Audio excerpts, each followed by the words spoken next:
Saigon, Greatest Story Never Told, Part 2, Bread and Circuses. This is Saigon's second album. It's coming almost 2 years after his solo debut album. He has been part of the G Unit, and he has also had his own mixtape game going, but I've never done anything with it. I've ignored them both. The only thing I know was his solo debut, which I personally do prefer. And this album, it tips into a lot of not very popular, but hip-hop tropes I personally despise.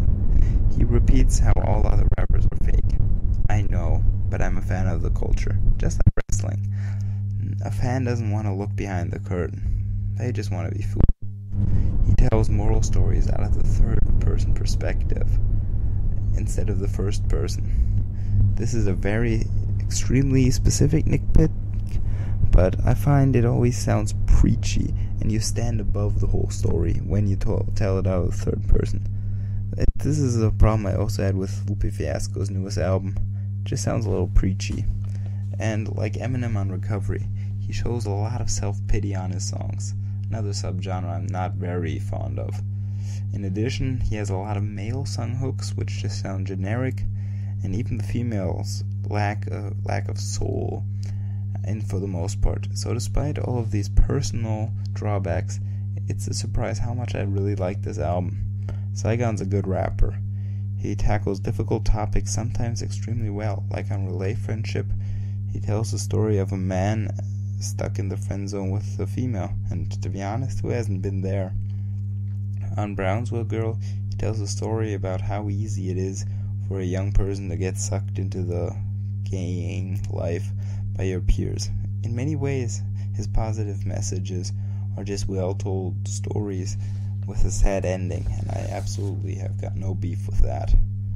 Other times, his complex subject matters, though, they just bite him in the ass. Like on Rap vs. Real, I feel he had a concept, but no idea how to frame it and make it into a good song. The same thing is for Blown Away. It's a song about the leaders of rebellions always getting blasted for speaking their mind. The Stickman version is good, though. A couple of tracks he also talks about how all other rappers are fake without saying what he is. Another slight knock. But more often than not, it all comes together. And since he's actually saying shit on the CD, I like it. The production is for the most part a little slower. It's not distracting, but you hardly hear an instrumental where you're like, banger. Yeah, that's what I want to hear again. I also dislike a couple of his instrumentals like Let Me Run or The Best Thing I Found. It may sound fairly negative, but this is only because I prefer his first album, I guess. And for every step forward, he at least takes 2 steps back.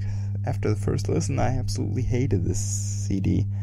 But now I've heard it like 4 times, and I'm split 50-50, down the half. I like it mentally, but I don't really like it. It's a weird feeling I got. He's okay, I guess. It's just conflicted. And part of me just wants to praise him, and the other just wants to rip him to shreds. He has a lot I like, but at least as much I dislike. It's an okay album, I guess. 3 out of 5.